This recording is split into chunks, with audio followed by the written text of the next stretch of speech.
All right. Yeah. It's it. Well, Dr. Bolin, it's good to talk to you about, and we have an interstellar object visiting us, so I'm going to start right into it. I'm David Dickinson, freelance science writer, frequent contributor for Sky and Telescope and Universe Today, and not a professional astronomer, a longtime avid amateur astronomer and just science enthusiast space nerd. And we've had some interesting news here in the past week, starting in July.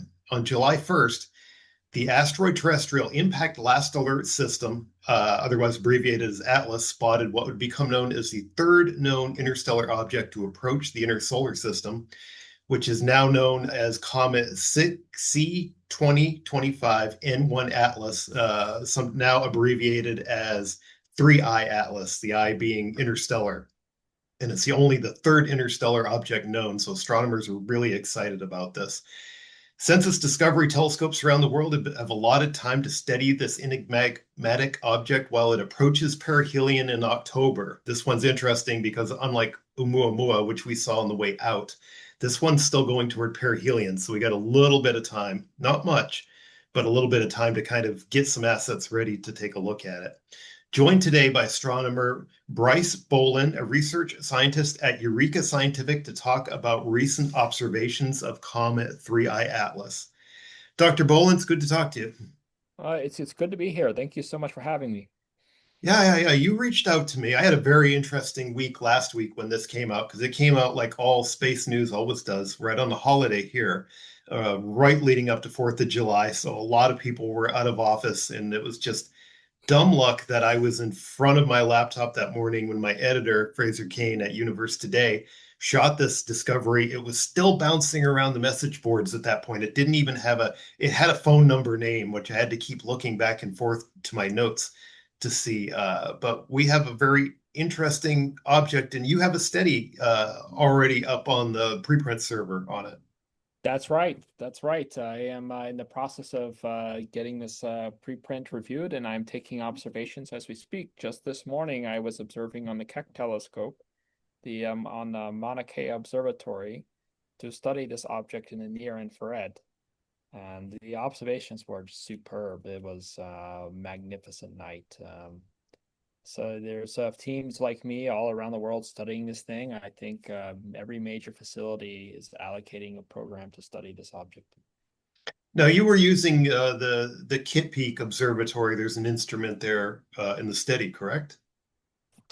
The studies that I'm using are that the Palomar Observatory, Pal Ah, 200 okay. in Oh, Palomar. Okay. yes, in Southern California is this 200-inch used to be the largest telescope in the Yes. world up until I think the 60s or 70s. It was held its title for quite a while, and then I also used the Apache Point, 3.5 meter, New uh, Mexico. using some telescopes around the world to monitor this object, including one in Cairo. It's quite it's kind of international kind of an effort here. Interesting. So it's quite faint still, isn't it? 3I Atlas. Yeah, so we last recorded the object's brightness at around 18th magnitude. Now it's a comet, it's extended, it's not a point source. So it's a little bit subjective there, depending on how you measure your photometry. But we measure it in a, say, quote, standard way for measuring comets, which is to use a 10,000 kilometer aperture, meaning you measure an equivalent angular radius such that at the distance of the comet, that aperture is equivalent to 10,000 kilometers. So you're getting the inner 10,000 kilometers centered on the nucleus of the nucleus and the dust cross section. And we How meant that to be about 18 and a half in G band. how do we have any kind of, I know it's early on, but there's some pretty wide estimates as far as the nucleus size I've seen. Has that been narrowed down any, or is it still pretty? I know it's fairly far out still. It's inside the orbit of Jupiter, I believe. Yes, it is about 4.3 astronomical units from the sun. Now, we have to be cautious when we try to determine the size of a comet, especially based from ground-based observations. because the comets are an extended object. An asteroid is an airless body, it's a point source, but an extended object has a combination of two things that contribute to its brightness: the nucleus size, but also the dust ball that surrounds it. And I kind of have a little bit of an analogy for that. Is our comets are quite a lot like cats. So you can have a big cat on visible appearance, but you do not know if it's a small cat with lots of fluffy fur or it's a big cat with short fur. So Good analogy. comets are Yeah. like that similar. When we look at a ball of dust and nucleus being a comet in this kind of cat analogy, we are unsure if it's a big nucleus and little dust or small nucleus and lots of dust. A good example of this is for 2I Borisov. When 2I Borisov was discovered in September of 2019, the initial report suggested that it had a size of 30 miles wide. That's big. However, that's For a huge. That's comet, yes. Yes, but because you have this kind of, let's say, contamination of the light scattering cross section from the nucleus by the dust, you exaggerate the size.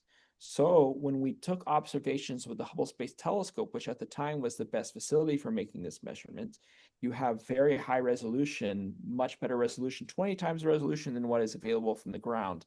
You are looking at a much closer view of the nucleus, and you can see through the dust and you can see the nucleus more directly. And when we use that technique, the size shrank from 30 miles to just a few hundred yards. Interesting. So there's still some wide estimates out there. I've been hearing that it's a fairly red object. I didn't know if you want to talk a little. I noticed you're doing observations in the infrared, so it's like we wanted to talk a little bit about that. Sure, yes. So this is a kind of an interesting comment. If you would like, I can share my screen with you. Yeah, yeah, yeah. Plots here. So I took these visible light observations with the Apache Point telescope. Um, and That's from the we paper. Interesting. Yes. And we measured the colors of the comet and we compare it to colors of other solar system objects and other interstellar objects. I'm sorry if this plot appears a bit messy. I'm going to That's try and okay. zoom it up here so that it is more easy to see. No, it But kind of shows like the KBO and Centaur kind of oh yeah, distribution. oh yeah. So these red stars right here, these are the TNOs and Centaur-like objects. And they kind of go along this diagonal line. This is the color between green and red on the x-axis, and then you have the color between red and let's say almost near infrared kind of colors. So just barely on the, let's say, red side of what is humanly perceptible with the eye before you Okay. get into the infrared. So the Kuiper Belt objects kind of fall along this diagonal right here, where they are moderately blue, let's say a little bit redder than the sun. The sun is this yellow dot right here. And Interesting. they go all the way out to being quite red. Now I have the interstellar objects on here as well as solar system comets. Solar system comets are these white stars, which kind of fill in the middle here. They are not quite as red as Kuiper Belt objects, but Borisov kind of falls in the middle of where the colors of kind of similar to the colors of comets in our solar system. And Oumuamua had colors that was similar to some of the more red Kuiper Belt objects. But this object 3I Atlas, according to my colors, which we believe are accurate because we now have, let's say, corroborating evidence from spectroscopy and photometry, we find that it is pretty red in the G minus R, in Okay. GR wavelengths, and more red than GR wavelengths compared to the vast majority of comets, and certainly more red compared to Borisov. And I have some theories as to why that is. Yeah, Uh, yeah. and Um, Yes. I know Arakoth was a KBO, one of the few that we've seen up close. Would it fall kind of in that same range? Like New Oh, Horizons went past Arakoth in 2019, I believe. oh yeah. Oh, Arakoth is a very red object. It would be somewhere up around here. Okay, more like And Oumuamua then. oh yeah. Okay, Oh yeah. Oh yeah. We have some theories. We something peculiar about Arakoth is that it's pancake shaped. yes. One of the shape models for Oumuamua is pancake shape. I noticed there may be we didn't get to see Oumuamua up close, unfortunately, but yes, it's Oh. Arakoth. I don't think people realize when you see the 3D model, it's actually quite flat. Mhm. Yeah, and it's we so this is the let's say hypothesis of Hal Levison, who is a the prime of the principal investigator of the Lucy mission to the Trojans. He thinks that Oumuamua is a piece of kind of like a proto-Arakoth, that it was formed in an environment with very little collisional evolution, and then it kind of more or less preserved the shape that you get kind of these Arakoth like pancake shaped kind of objects. Now, this is his opinion. I haven't thought about it enough to support Interesting. it. I think it's interesting. What do you think is in store as 3i Atlas nears the sun? I know it's got some nearish kind of passes like for Mars as far as uh, I know. Unfortunately for Earth, it's going to be the observation of it at its closest and brightest. It's going to be fairly close to the sun, from what I could see. Like the apparent angle between the sun angle and the object, unfortunately. But what do you think is in stores when this gets near the sun? So yes, I think that is a thing. You have to. It's very difficult to observe near the sun. However, we have techniques. So you very nicely summarized the work that I did for the intravenous object, which is using this technique to look near the sun with telescopes about 30 degrees from the sun. So we could follow it to within 30 degrees with ground-based telescopes where we observe during twilight. The other thing is with submillimeter, millimeter, and radio observatories like ALMA and in the submillimeter observatory on Mauna Kea. These facilities can observe during the day.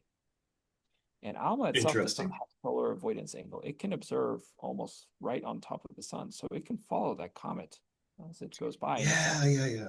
Yeah, it's going. like it's more in the infrared, correct?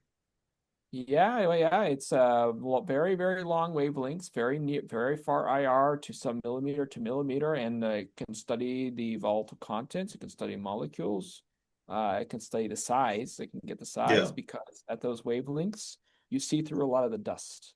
Because the longer wavelength you go, you don't see the small dust. And when we see the visible, we're seeing light that is about hundreds of nanometers in wavelength. And so we're looking at dust that is hundreds of nanometers in wave in size. And the funny thing about dust is the smaller the dust, the greater the cross section because you have the greatest amount of surface area, the more obscuration it causes. But if you go, it's kind of cheating. But if you go into the far infrared to the submillimeter millimeter, you can't see the small dust. It's due to physics. You cannot see dust smaller than the wavelength that you're using to observe. If you do see dust, it has to be about the same size as the wavelength that you're observing. So if you're observing the millimeter wavelength, you can only see dust as large as millimeter. And it turns out millimeter does not have nearly as much cross-sectional area as the nanometer size dust, do not have as much as the surface area. It's kind of like this with human cells. We evolve cells because we evolved them to be a certain size because our ancestors figure this out, that having more multiple smaller cells is better than having one giant big cell because you have more surface area. It's very similar to comet dust. Smaller dust actually is brighter than bigger dust. interesting. I know Vera Rubin's online now that they're releasing images, and I wondered if you've heard of any ideas to observe 3i Atlas with Vera Rubin. I have. There is an effort to use the commissioning time that Vera Rubin is undergoing to find, well, sorry, not to find, but to observe 3I atlas. Now, I have a little bit of a funny story, if you don't mind me telling here on No, go the for it. thing. But one of the big, let's say, highlights of the Rubin Observatory was to find interstellar objects. And as you know, this third interstellar object was found in Chile, which is maybe, I think, 10 miles away from the Rubin Observatory, the Atlas in Chile. And it's kind of ironic. This is just kind of my personal humor here, but it's kind of ironic that a half-meter telescope on the eve of Rubin Observatory coming online discovers the next interstellar object instead of this 8-meter glorious telescope Rubin Observatory. It's sort of like a David and Goliath kind of story. That's kind of cool. That's kind of interesting. Yeah, yeah, yeah. It's like I don't know if they're going to try to use any assets on Mars as far as like I know there's Mars Reconnaissance Orbiter, or if they're going to try to repurpose any of those kind of things to actually try to observe this, but it'd be kind of interesting. Oh, Um, yeah, it's the brightness estimates I'm seeing for perihelion or like from Earth are like 11th magnitude or so. I don't know if that's still true as far as what you guys are seeing. For mostly what I'm writing for Universe Today this week is I wrote about the discovery last week and the initial like what they were finding, and of course things were still evolving at that point. And what I'm trying to write up now, I haven't seen a lot of stuff out there as far as how to observe it, but I'm getting a lot of questions from people about that. As far I think at 11th magnitude, it's not out of the range of backyard observing. Again, you're going to have that problem of it getting near the sun.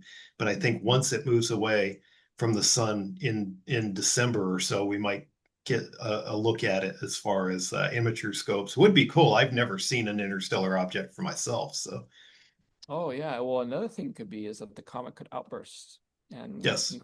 drastically in brightness. This was observed for Borisov. Borisov was observed to have gone under a substantial increase in brightness suddenly due to outbursts as it got near closer to the sun. So this could help the observational efforts. I think a lot of people, it would be really cool to see, I think. Yeah, Um, it's I saw Comet Holmes. I remember it was 2008 or 2009. We got the alert oh, that went around. That one went naked eye, easy naked eye, wow. like about 10 magnitudes was the last good outburst I remember. I started seeing all these messages going around, and that night we looked up, I believe it was in Perseus, and it's like, yes, you could see there was a fuzzball right there. That kind of outburst is rare that it just pops right into naked. I don't think this one's going to get that bright. It would have to brighten a lot for it to do that. But no, it's so do you think with one thing I wanted to ask too is I've had this question that it seems like this one the inclination it seems like it's skimming the ecliptic plane. And I've had people say is like is that like is that just a coincidence that it's coming from interstellar space and you can see when it's coming from the direction of I believe Sagittarius right now, Mhm. and so it's coming along the galactic plane, which you would expect if it's coming out of say the thin galactic disk, but it seems like the ecliptic is kind of at a different angle than the galactic plane. But it's interesting that I wanted to see if you'd had any thoughts about is that a coincidence or anything like that. Well, it's quite interesting because the other interstellar objects had a much higher, let's say much more, let's say perpendicular inclination relative to the ecliptic. And this was it's kind of like, let's say, a clue, something we always check when we see a hyperbolic object. Hyperbolic object is something with eccentricity greater than one, and we start to be suspicious when we see an object with a very, let's say, low to the ecliptic inclination, so less than 20 degrees or more than 170 degrees, which this object is. I believe it's I think it's 170. 5 or 6. Yeah. Yes, so it's like, so it becomes a little bit suspicious because we have observed comets being ejected from the solar system on hyperbolic orbits after they encountered Jupiter or Saturn. And this is just a consequence of the relative velocity between comets coming from the Centaur population and encountering Jupiter at its location in its orbit in the solar system. However, those objects, those hyperbolic objects, typically have eccentricities hovering around just over one, like 1.05 to 1.1. This object has eccentricity of 6. 6. Yes, that's very high. That is very, very difficult to scatter something to increase the eccentricity that much and have a v infinity that it does. I think it's 57 kilometers a second is the v infinity. That's Okay, extreme. yeah, I heard it was 60, 50, something like that. I had a friend asked me, and I kind of think I know the answer, but I wanted to ask you, is that they were when I mentioned to them that it's moving at about 50 to 60 kilometers per second, how could something get accelerated that's pretty fast? Oh Just yeah. So they in the solar system, you can accelerate things pretty quickly if you have a low velocity orbit in the vicinity of Jupiter and you encounter Jupiter. It's kind of like an impulse. But those V infinities are tens of kilometers a second. Like I'd say less than 30, but go more than like in the 50s, it's very hard to do, I think. So when you see something with such a large eccentricity and you have such a high delta and V infinity, it seems to suggest that this is a highly probable interstellar origin. And we also backtraced the orbit a bit and didn't encounter any of the giant planets. So we knew pretty quickly that this was highly suspicious that this is an interstellar object of interstellar origin. you're talking about something that's probably been out there for millions of years. Oh yeah, so the galactic orbits of these things. Now, it's a little bit of a downer. So I'm a little bit of a pessimist when it comes to this, but it is actually very difficult to backtrace the orbit of an object through the galaxy once it's outside the confines of our solar system. There are so many variables that determine the trajectory of the objects as they go through the galaxy, and they can be floating around there for hundreds of millions of years. Without And encountering anything. Yeah. oh yeah, and their orbits can dramatically evolve. They can migrate. You can go from inner galaxy to the outer galaxy. You can go from the thin disk to the thick disks, and it's not it's a little bit pessimist. It's not quite so easy. You have to, in order for you to really kind of backtrace, you kind of have to do like a let's say a lucky set of parameters. You have to have an object that has a galactocentric eccentricity that is quite large and is near the apogalacticon. So it's largest distance from the galactic center. I'd And never heard that term. Interesting. Yeah. yeah, you have a parag like Like perihelion, aphelion. Yeah. we have apogalacticon and paragalacticon. Interesting. I like it. And I have to investigate it for 3i. But my suspicion is that it's like 1i and 2i, where it's in these orbits where it's evident that they like evolved. They migrated from somewhere else, and the migration timescale can be quite quickly. It can be on tens of millions of years, where it's basically indeterminate. It's impossible to determine how where this object comes from. So is 3i getting accelerated more coming through our solar system? Is it Oh as it yeah, gets kicked out? oh yeah, yeah. You get an impulse from the sun. Not as much as Oumuamua. Oumuamua did like a U-turn Yes.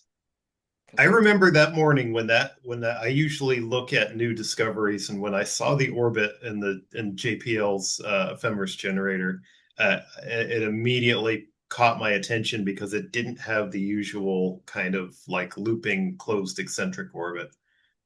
No, Oumuamua was a very startling event, to say Yeah. the least. And that one, like I always tell people, is we saw that on its way out. So we really didn't have much chance to turn assets. And James Webb wasn't online yet. Vera Rubin wasn't online yet. There was a lot of things that the reality is we didn't get a very good look at it. We barely got the rotation rate and some of the the specifics on it. This one, I think we've got a little more time to get more information on it. Yes, that is a blessing for sure. It was So do more you think we're so I wanted to ask, I see some, you're talking thin galactic disk. I've seen some discussion that they think this might be a thin galactic disk object, but what is that composed compared to the thick galactic disk?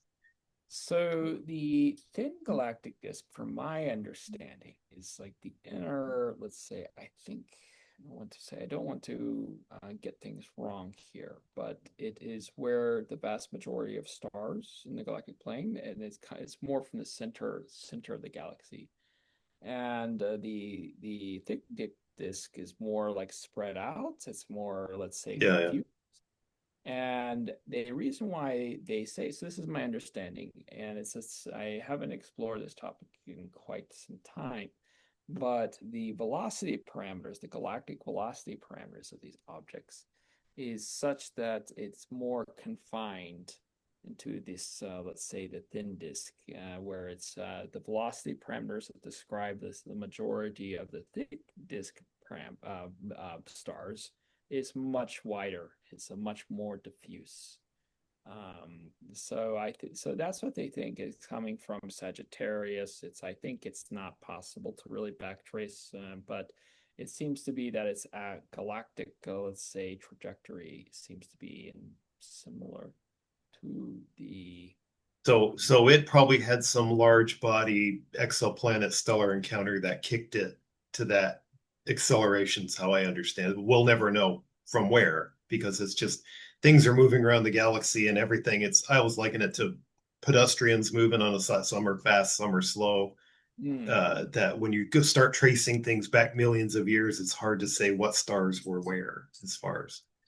But so do you think we're missing? I know when Oumuamua came by, there was a lot of discussion of how rare these kind of encounters are as far as interstellar objects coming through the solar system, and it was kind of touted as a very rare event. Now we've seen three in less than a decade. Do you think that interstellar comets and asteroids are rare, or are we simply missing most of what's coming through? I mean, they're really faint objects too. So I tell people it's like probably the reality is had Three Eye Atlas came by even a couple decades ago, we probably wouldn't have noticed. Yes, so our observational capabilities quite have grown a lot, have improved a lot since the mid 2000s. There was an astronomer who suspected that it would take a 4-meter survey telescope a decade to find one interstellar object. So you have a 4-meter telescope with a wide field of view, let's say several degrees wide, surveying the night sky every night. It would take about a decade. The Oumuamua was found in about, I want to say maybe half that time, and it was a much smaller telescope. It was detected. It was discovered by Pan-STARRS. So the Pan-STARRS that discovered Oumuamua was a prototype of this 4-meter telescope. It was a prototype, and it had much more limited observational capabilities compared to the to the full thing. But even though it was a much more, let's say, like smaller version of what the real thing would be, it's still, after half a decade, found the Oumuamua. And the Borisov object, the second interstellar object, was found by a amateur astronomer, Gennady Borisov. That's And right. that also possibly due to the fact that consumer grades, like really good quality CMOS detectors, have become available. So you can have amateur astronomers who have capabilities that start to approach professional facilities. Like Gennady, he had I think it was like a meter telescope he used to find this Borisov interstellar object. And the Atlas telescope is a half-meter telescope, and it's professional, highly professional, and very well designed. But There's a lot of comets and asteroids or comets with the designation Atlas. When you look at the listing, there's a long list because it's mostly Pan-STARRS and Atlas that are finding these things. oh yeah, they are. The person who discovered Three Eye Atlas is Larry Deneuve. and he is quite a superstar. So he found the impacting asteroid 2024 YR4. He found Yep. numerous comets. He found the mini moon 2024 PT5, all in the last year. All in the last year. And that's just an outstanding record. And It it it amazes me. One of the things when they first with first light with Vera Rubin, it was like 2000 something asteroids they found, and this was just on its very first run. So it's kind of a portent of things to come. As I wonder if these kind of like reports on interstellar objects might be a weekly thing oh yeah, eventually, where if it's finding that much at that faint of mag, and it's looking down to what 29th magnitude or something, it's an absurdly faint kind of magnitude. yes, it will go fainter than any survey has ever gone before. And Yeah. so it's a nightly magnitude is between 23 and 24. And the Yes. full 10-year survey will be much fainter than that, I think, like you say, up to the high 20s. Well, it'd be fascinating to have a whole population of these things to kind of then we can kind of say, you know, we can start making some kind of assumptions about like what they, as far as comets and asteroids, if they're different than what we see in the solar system or they're not, they're dissimilar. No, it was quite an interesting week last week when that came out. Oh Said yeah. I'm writing about this week about the prospects of there. I think some amateurs will be able to. I'm amazed what people can do with smart scopes now. Like I have a Dwarf 3 that I use, and the unistellar scopes and bionoscopes, and I mean there are people doing exoplanet light curves, which blows my mind from their backyard with these kind of things, which tells me that in theory it would be possible for amateurs to do exoplanet surveys and do these kind of discoveries as well. Right now, they're just backing up things that are amateur discovered, but that these are teams of amateurs with unistellar scopes that can get light curves on known exoplanets. So that's quite amazing that they're Oh yeah. doing that sort of thing. Oh yeah, the consumer grade technology for the cameras has gone so much better in the last decade. The first exoplanet surveys were done with low light theater cameras, and they would stick them all together. Yes. And yeah, this giant array of theater cameras. But that was the best they had. Those were using CCD technology or I think it CCD. was the WASP array. Yeah, it was one. I forget the Yeah. acronym, but that was all off the shelf, like you said, DSLRs with big zoom lenses and big like camera arrays that were imaging the sky. I mean, I'm old enough to remember in the 70s and 80s where you'd see the argument that we may never detect exoplanets because they're simply too difficult to do, and that was through right before the 90s when the first discoveries came out. So it's quite incredible. There's what thousands of them known now. So it's quite an interesting time. Yeah, Well, so the Doctor oh uh, sorry. Doctor Bolin, I won't keep you too much longer, but it's interesting. I don't know quickly if you have any more research that's coming out or anything you're studying that you want to plug. Yes, so we are going to be studying these. So, like interstellar objects are very interesting comets, but we're also very interested in studying dynamically new comets, comets that come from the Oort cloud. It turns out interstellar objects and Oort cloud objects are quite related because the Oort cloud is a kind of a cloud of comets which surrounds the solar system out to 100,000 AU. But it turns out the same process which makes our Oort cloud also makes interstellar objects. So I think there's quite an interesting connection. So expect stuff like that from me in the future. All right, very interesting. All right. Well, thanks for joining me this Friday. And like I said, I'll put this out there and include it on our article coming out this weekend on prospects for amateurs observing Three Eye Atlas and a little bit of there's still updates and there's still things being discovered about this object. It's still kind of a breaking news story after a week. So, all right. Thank you.